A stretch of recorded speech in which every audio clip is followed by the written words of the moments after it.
Bonjour à tous, bienvenue dans votre journal sur CCTV français en direct de Beijing. Les négociations de paix syriennes commenceront aujourd'hui à Genève. Toutefois, le principal parti syrien d'opposition a annoncé qu'il n'y participera pas tant qu'un accord d'approvisionnement alimentaire et des soins fournis aux civils ne sera pas obtenu. Selon les États-Unis, les exigences des rebelles pour une aide sont légitimes, mais ils ne devraient pas ralentir les discussions pacifiques. Pendant ce temps, une source proche du gouvernement de Damas a déclaré qu'une délégation arrivera à Genève aujourd'hui. Le porte-parole des Nations Unies pour les discussions a déclaré qu'aucun regard n'a été planifié.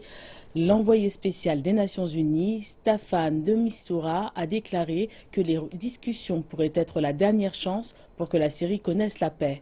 Les discussions de Genève font partie d'un plan soutenu par les Nations Unies et accepté par les hauts diplomates l'an dernier à Vienne. Ce plan a pour objectif d'établir un gouvernement de transition, une nouvelle constitution et des élections dans les 18 mois à venir. Et retour en Syrie où les habitants de la capitale Damas ont des sentiments mitigés à propos des pourparlers à venir. Certains ont de l'espoir, tandis que d'autres ne se font déjà plus d'illusions avant même le début des discussions. Ils ont subi les conséquences de la guerre civile depuis près de 5 ans. Plus de 260 000 personnes y ont perdu la vie.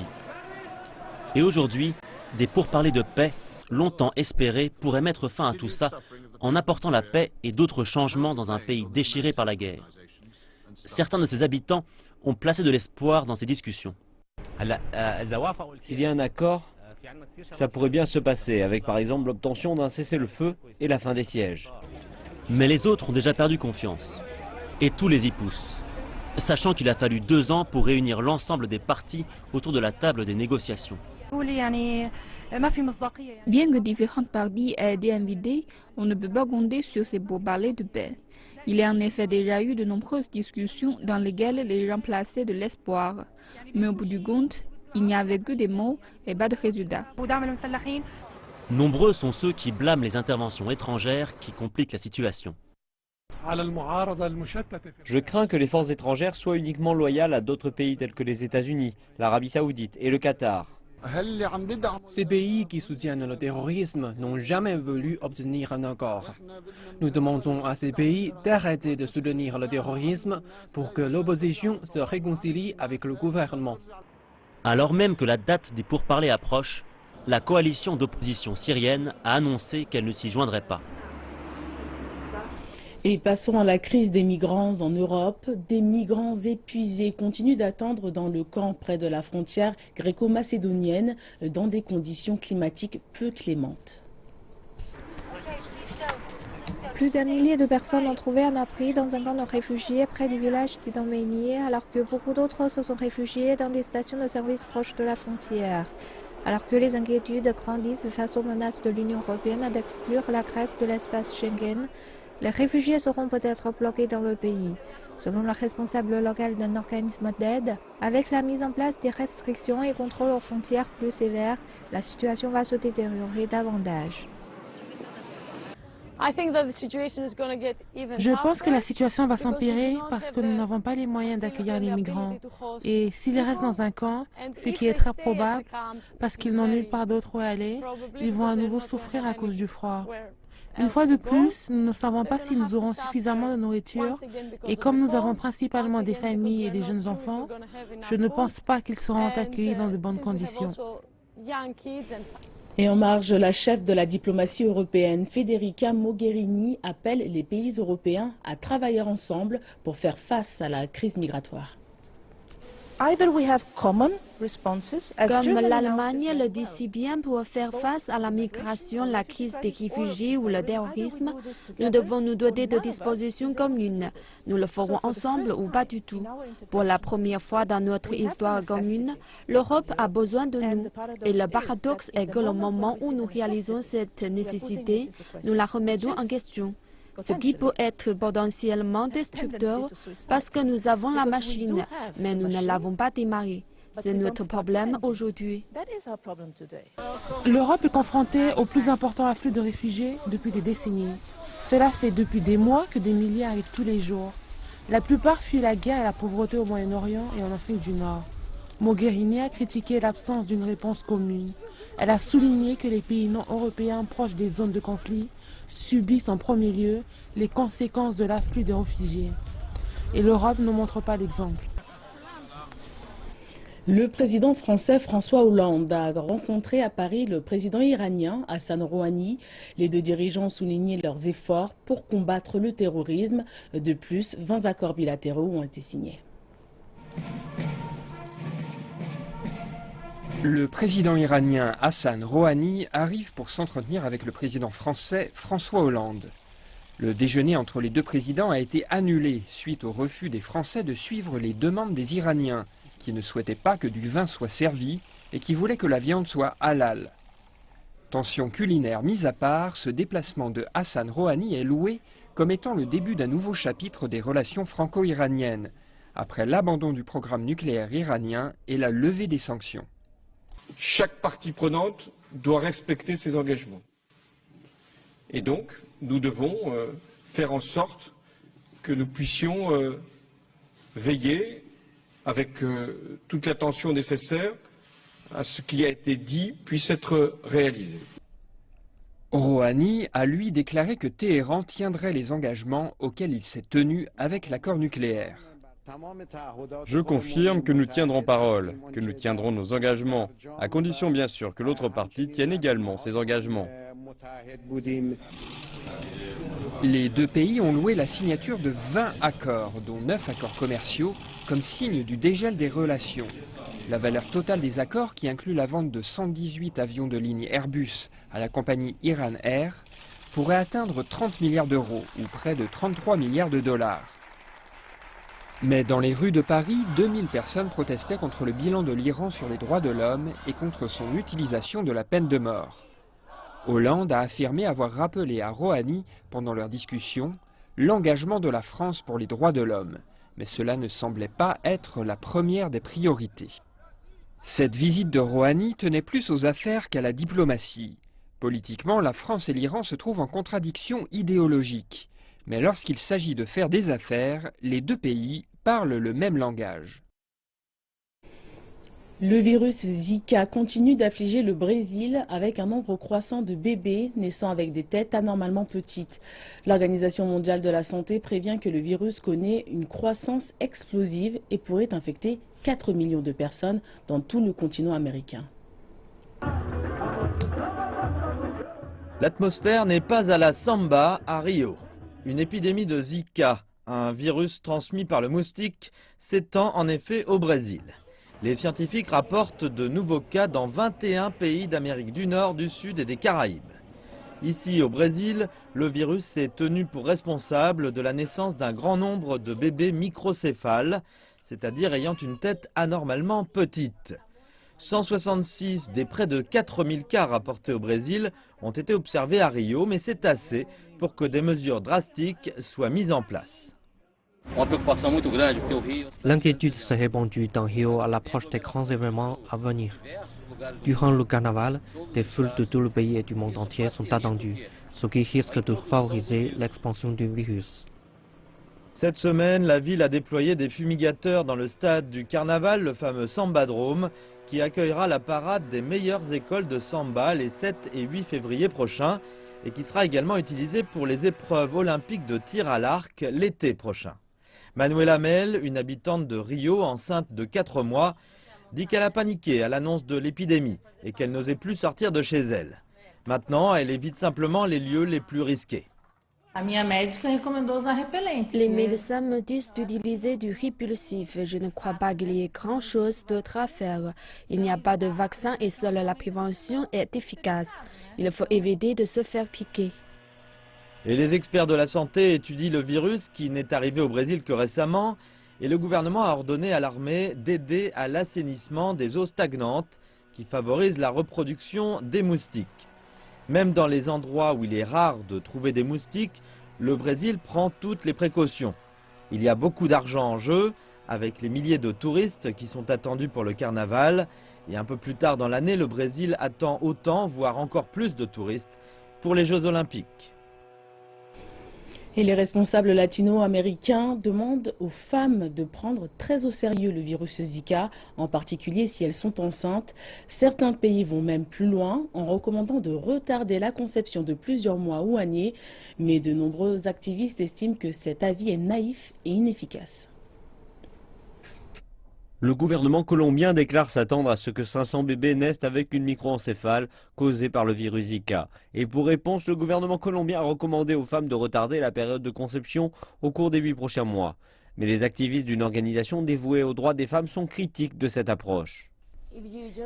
Si vous demandez juste aux femmes de ne pas tomber enceintes, vous oubliez le fait que 50% des grossesses en Amérique latine sont le fait de grossesses non planifiées. Les femmes tombent enceintes sans avoir ce désir car elles n'ont pas le plein accès à la contraception. À la place, l'organisation suggère une campagne qui impliquerait l'aspect éducatif. Ainsi, les femmes pourraient non seulement recevoir une éducation sexuelle, mais aussi savoir comment utiliser les contraceptifs, mais aussi connaître leurs droits sur l'arrêt des grossesses précoces. Il n'y a pas vraiment de bons programmes d'éducation sexuelle dans les écoles du pays. Les femmes continuent de penser à de faux moyens de ne pas tomber enceintes et elles n'utilisent pas de méthodes de contraception ou elles ne les utilisent pas correctement. Les femmes dans les rues de Bogota ont fait part de leur inquiétude quant au virus Zika et convenu qu'il fallait bien réfléchir avant d'avoir un enfant. Nous ne devrions même pas penser à donner naissance à des enfants dans ce monde, car les choses vont mal, pas uniquement dans ce pays, mais dans le monde. Il n'y a pas de vaccin et les produits repoussants sont parfois peu utilisés, donc je dirais qu'il faut y penser à 2 fois, ou plutôt rester à Bogota où nous n'avons pas ce moustique. Je pense qu'il devrait y avoir davantage d'études réalisées et qu'il y ait plus de vérifications avant d'alarmer les femmes de cette manière, en particulier celles qui sont déjà enceintes.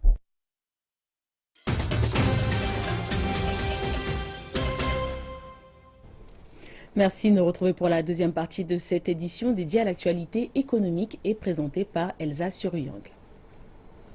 Bonjour à tous et nous commençons tout de suite avec les performances du jour des principales places financières asiatiques. Les bourses chinoises ont terminé en hausse. L'indice composite de référence de la bourse de Shanghai des actions a clôturé à 2864,76 points, en hausse de 3,09%. Et l'indice des actions B a clôturé à 344,87 points, en hausse de 2,83%. L'indice de la bourse de Shenzhen des actions A a fini à 1766 points, soit une hausse de 3,71%. L'indice des actions B a clôturé à 1146,77 points, en hausse de 2,46%. La bourse de Tokyo a bondi de 2,8% vendredi à la clôture et le yen a soudainement chuté après la décision de la Banque centrale du Japon d'adopter des taux négatifs pour redonner du tonus à l'économie nippone.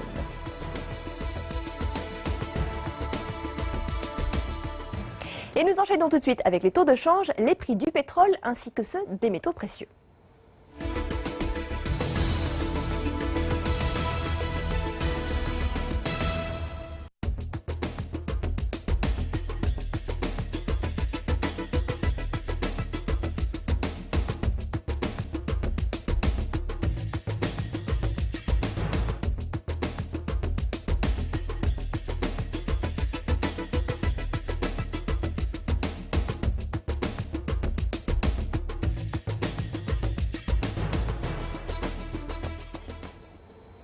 Le bureau d'information du Conseil des affaires d'État chinois a présenté à la presse le premier document politique de l'année 2016.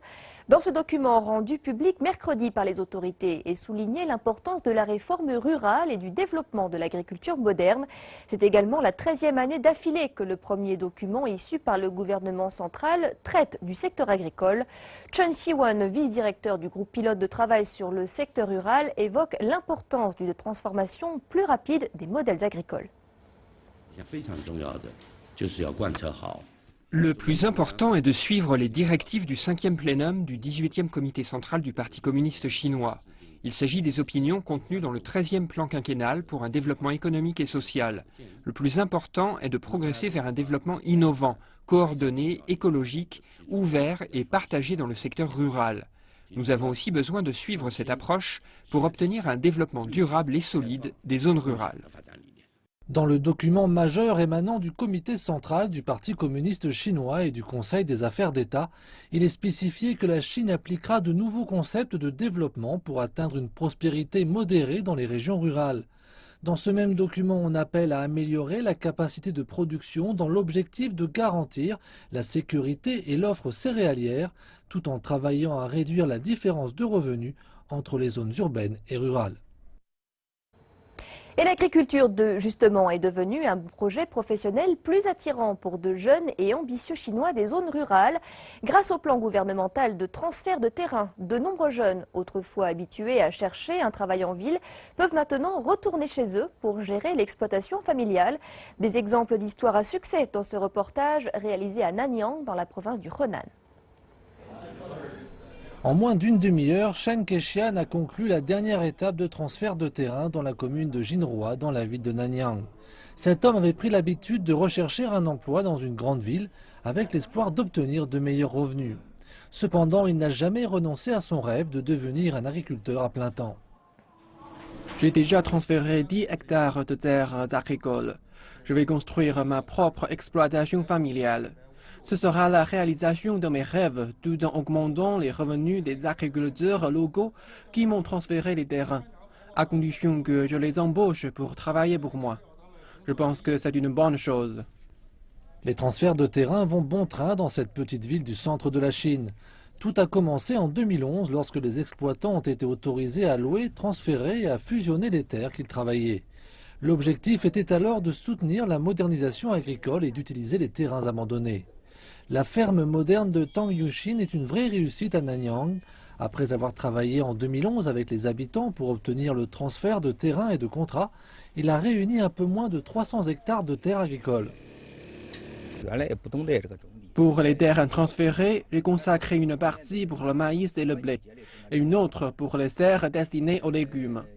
En ayant recours à de l'équipement moderne et à la technologie, le rendement s'améliore d'année en année.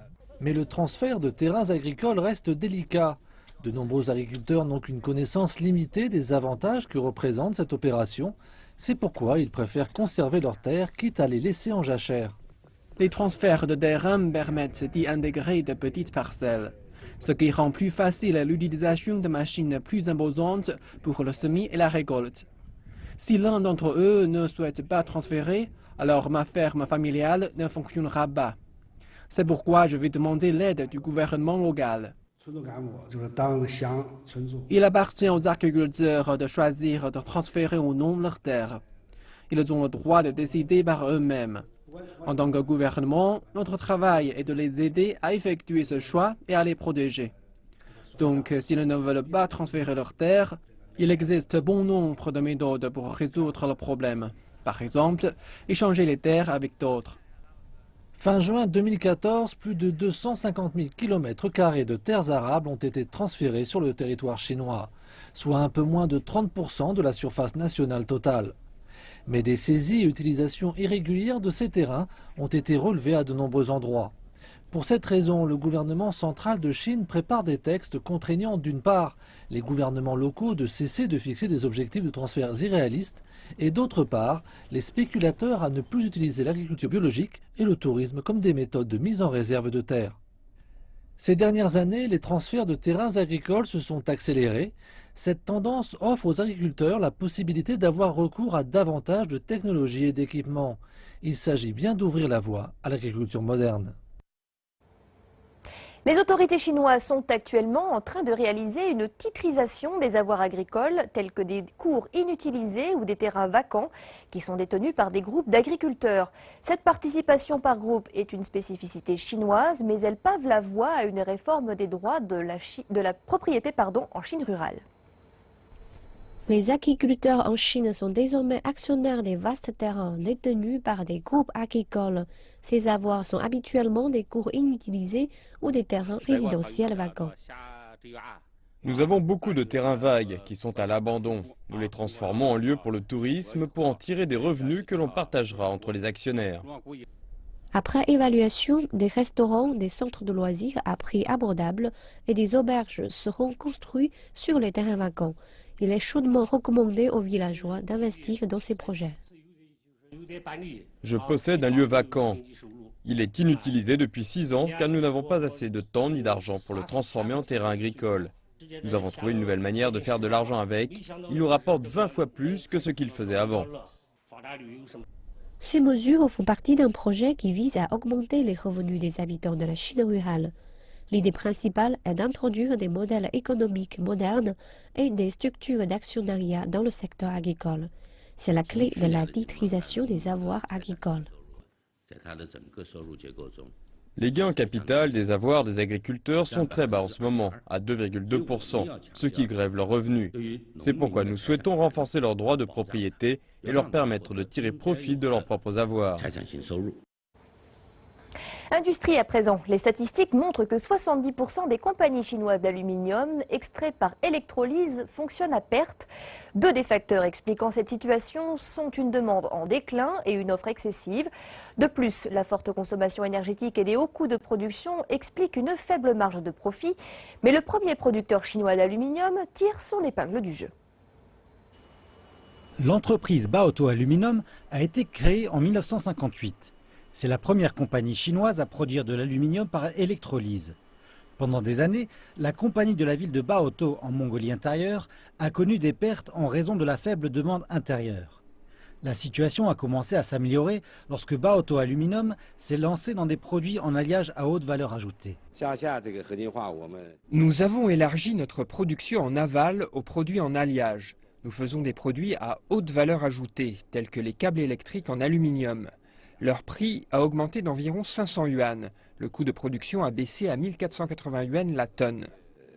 Une mise à jour technologique et un changement de stratégie ont permis à la compagnie de mettre fin à sa séquence de pertes de 3 ans. Baotou Aluminum est sorti du rouge l'an dernier, en engrangeant 89 millions de yuan de bénéfices nets lors des 10 premiers mois de 2015. La mise à jour technologique s'est à présent étendue à toute l'industrie de la ville. L'aluminium est une industrie importante à Baotou. La principale direction de notre transition industrielle est l'innovation technologique, qui élargit la chaîne industrielle et encourage les industries émergentes.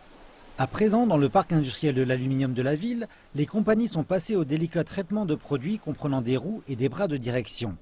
Le parc industriel devrait voir sa valeur augmenter de plus de 50 milliards de yuan en 2015. Si vous achetez un ticket de cinéma aujourd'hui, vous ferez bien plus qu'enrichir les stars du grand écran. Comme plus de 70% des achats de tickets de cinéma sont maintenant faits sur Internet, les entreprises peuvent se servir des données amassées dans le processus pour en apprendre plus sur les habitudes de consommation des cinéphiles. Capital Cinéma est l'un des cinémas les plus fréquentés de Beijing, mais peu de spectateurs choisissent d'acheter leur place au guichet. La plupart se rendent directement aux distributeurs automatiques pour prendre les tickets qu'ils ont déjà réservés en ligne. Pour quelle raison? Tout simplement parce que cela revient bien moins cher.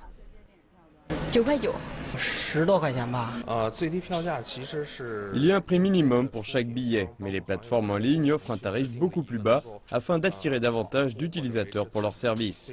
Ils payent en partie pour les clients. C'est pourquoi près de 70% des tickets de cinéma sont vendus en ligne. La vente de tickets n'est pas la seule source de revenus pour les vendeurs basés sur Internet.